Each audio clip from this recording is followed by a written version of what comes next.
Watch the entire video, my lovely viewers, from start to finish, to get the whole thing. Without wasting much of your time, let's get right into it. This is DJ Mutati exclusive.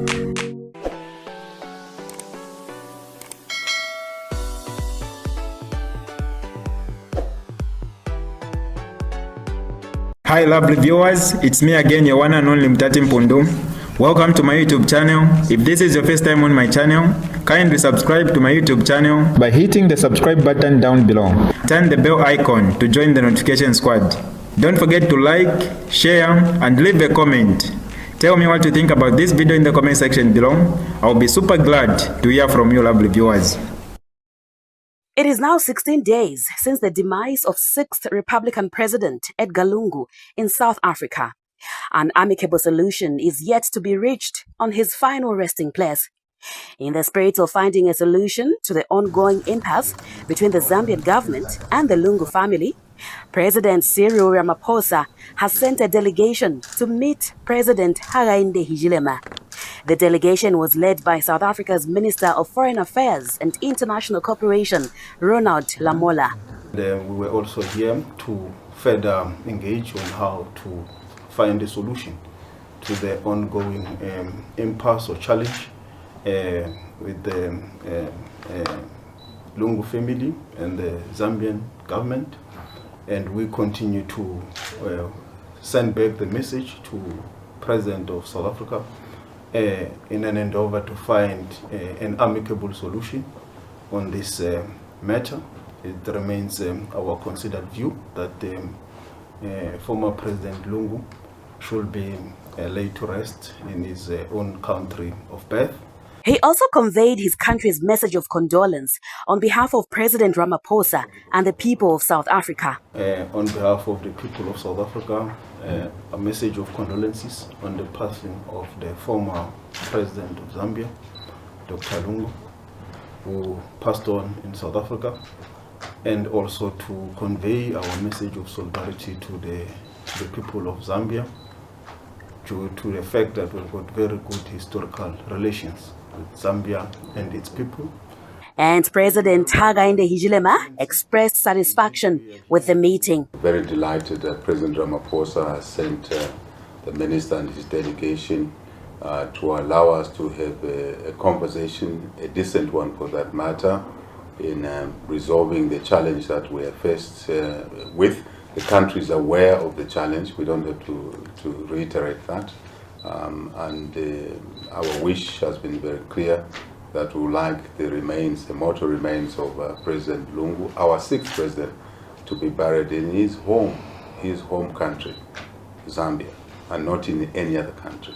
And I think these are the issues amongst many we've discussed, and we're grateful to President Ramaphosa for his graciousness and his government, the people of South Africa, for the courtesies that they extended to us, starting with the medical facilities of our 6th president, and then the demise and the subsequent, honors that they accorded or intended or agreed to accord to our President Lungu.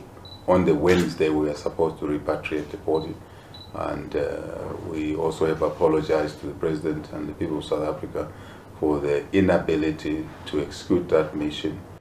The President remains hopeful of an amicable solution being found. But we continue seeking a solution, a civilized solution, I must say, with two sister countries, brother countries. We're one people, actually. South Africans and Zambians are one people.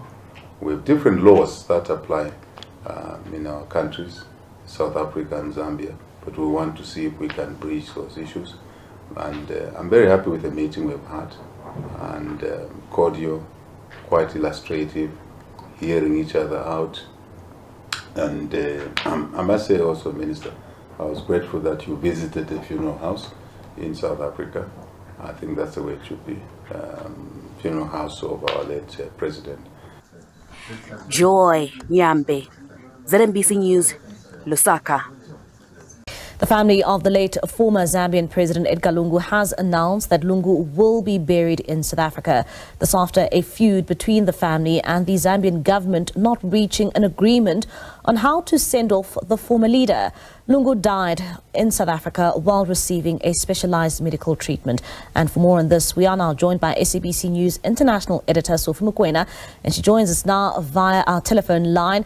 Sophie, thank you so much for your time this evening. Let's start off here. I mean, firstly, let's get the latest coming out from the Zambian government. They have refuted these claims that they have indeed cancelled the mourning period for Zambians.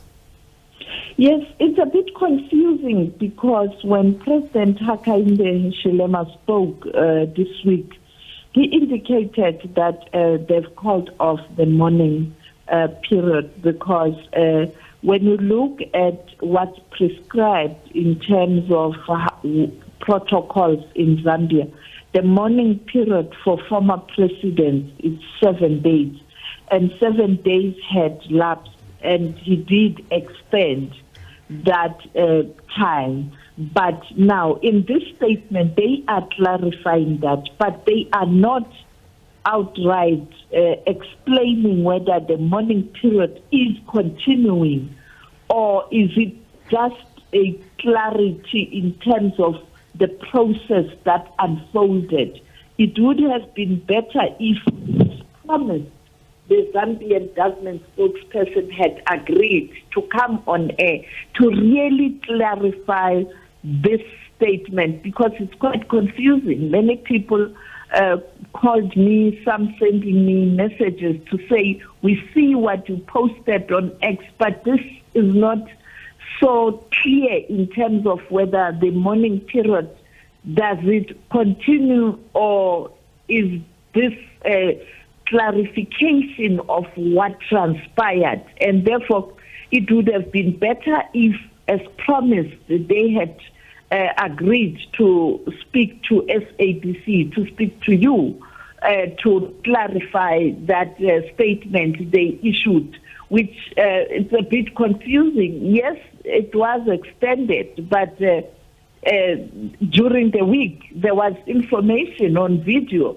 President Hakainde talking about calling off the mourning because there's a decision now. They don't know when will the decision be finally taken by the family. And yesterday we saw the family announcing that the funeral will be in South Africa.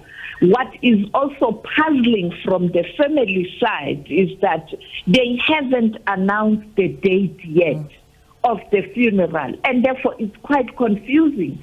Do you mourn until when? How can the nation be in mourning without, finishing that period of mourning? Because you don't know when will he be laid to rest. There's no date yet.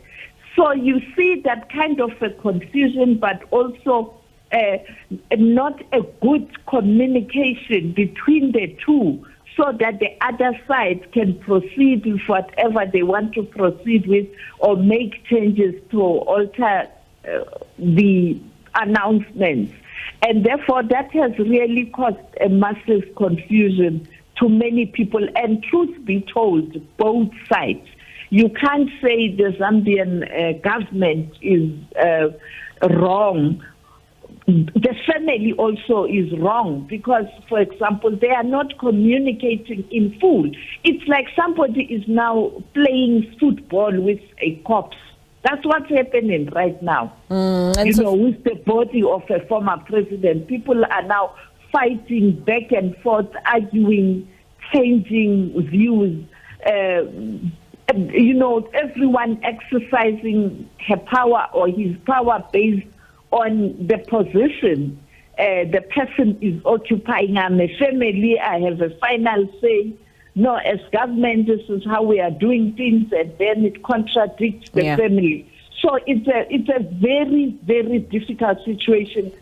It's a very, very, but I spoke to one person in Zambia saying that the other leader of the opposition will be coming to South Africa and he will be attending the funeral. It's a small party. But They don't even indicate when are they coming and when is the funeral. And I mean, Sophie, this confusion comes from the fact that there is, this feud which is ongoing between the family of the former president as well as the Zambian government. How can this issue be resolved? You know, President Emerson Mnangagwa is the current chair of SADC. He did send an envoy. He did send his Vice President, Constantino Chiwenga, to speak to both parties, particularly because President Mnangagwa was a close friend of President Lungu. And therefore, you would expect Zimbabwe to have access to the family, but also because you're dealing with another state, the other head of state, who's the head of SADC, will have access to the sitting head of state of Zambia. But we are told that there was an agreement and then things fall apart. The same with South Africa. South Africa might be in a bit of a conundrum in a sense that you know that the ANC-led government previously had a relationship with the governing party of President K.K. Kaunda at that time during exile years. But power has since shifted to different oppositions. So it becomes problematic as well to engage. And now South Africa finds itself in a situation where the body is in this country. And what compounds the issue is that this family, the Lungu family, they've bought a house in South Africa now. And therefore, according to the burial rights and death certificates, they have everything now. It's just for them to buy a grave and bury at Galungu. And therefore, the laws of South Africa are clear in the constitution. You hand over a body to the next of kin. And therefore, South Africa can only hand over the body to the family of Edgar Lungu, not to the government of Zambia.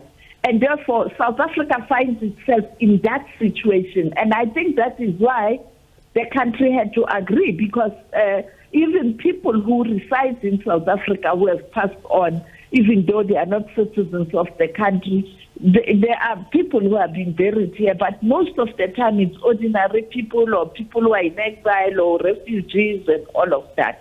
So the laws of South Africa say DNA tests and you hand over to the next of kin. And therefore South Africa can't hand over the body to the government of Zambia without permission from the family. All so right. It's a very difficult one. All right, Sophie, thank you so much for your time. That's SABC News International Editor there, Sophie Mukwena. This is DJ Mutati exclusive. Alright, that's all for you today, lovely viewers. If you did enjoy the video, please don't forget to leave a comment in the comment section below. Tell me what you think about the video you just watched in the comment section below. I'll be super glad to hear from you, lovely viewers. Once again, I go by the name of Mutati Mpundu. I love you, peace, I gotta go.